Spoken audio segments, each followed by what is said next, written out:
Okay, here we've got the unboxing of the Meike Mk 910, just to prove that I have just picked it up. So everything here should be exactly how you would receive it in a box from Amazon. The Mk 910 Meike, as you're probably aware, certainly you will be aware if you've watched this video, or rather yeah, if you search for this video, is a bit of a rip-off of the Nikon SB 910, but at approximately 30% of the cost. Now I've set up one or two things already. Here's one I made earlier type thing, but as is, it has just arrived. So basically what you guys are seeing now is exactly as I'm seeing it. In terms of a manual, there's a relatively decent manual, unlike the MC0900, which is obviously the rip-off of the Nikon SB 900, which is nice because very many features were lost or took a while to find because of the lack of a manual. So there you go. There's an international warranty, but obviously as per usual you just go through Amazon, etc. Buttons, the buttons are relatively nicely clicky. This isn't, to be honest, as nice as what this one is. Much more clicky, feels a little bit more certain, and I'm sure from the other videos that I've seen that you know, the Nikon is even better in that respect. Obviously bung your batteries in at the side, pretty quickly comes on. You're faced by this. It's got all your typical functions, as you would have, slave, master, you know, etc, etc. Everything that you would possibly want. TTL, manual, as I say, everything that you want. Now, just to compare it with the Mk Plus MCO 900, as I say, which is a rip-off of that. There's very few external differences, if any.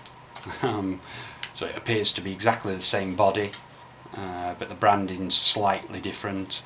Although I believe that the Mk Plus essentially is just the Meike anyway.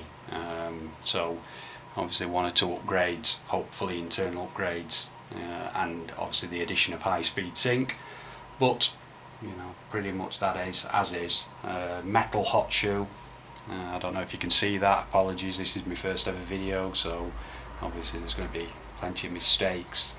But I didn't want to work with a script because it might make it even more boring than your typical unboxing video. I just wanted to give people an idea of the quality of this particular product. The next time round I will obviously make a video of how it does in terms of how it performs, because I do believe that there are a couple of stops less powerful than the Nikon.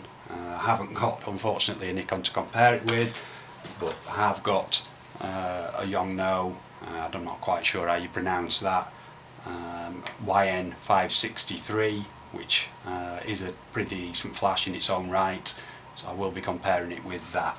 We've got this nice little, relatively well made you know, pouch, whatever you want to call it.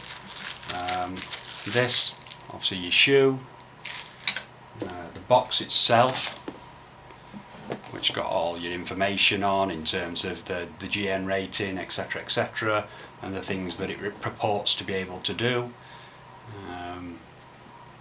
Whether or not you can do them is a bit of a moot point, but we shall see. And that's the Mk Plus's box. So I don't believe there's probably been many upgrades, but I hope there has been one or two, because the MCO 900 was a little bit hit and miss, which obviously when you're doing a job and you're not always able to recreate a particular shot, especially obviously if it's candid, So if the flash doesn't perform exactly how it's supposed to, you've lost that shot forever.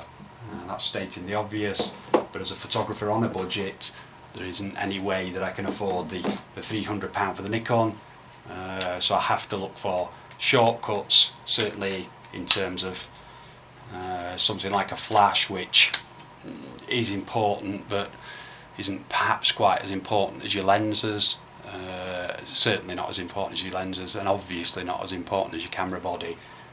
So there we go, signing out. Sean Morgan, MK 910, Meike, relatively nicely built. Next video, let's see how it performs. Thank you.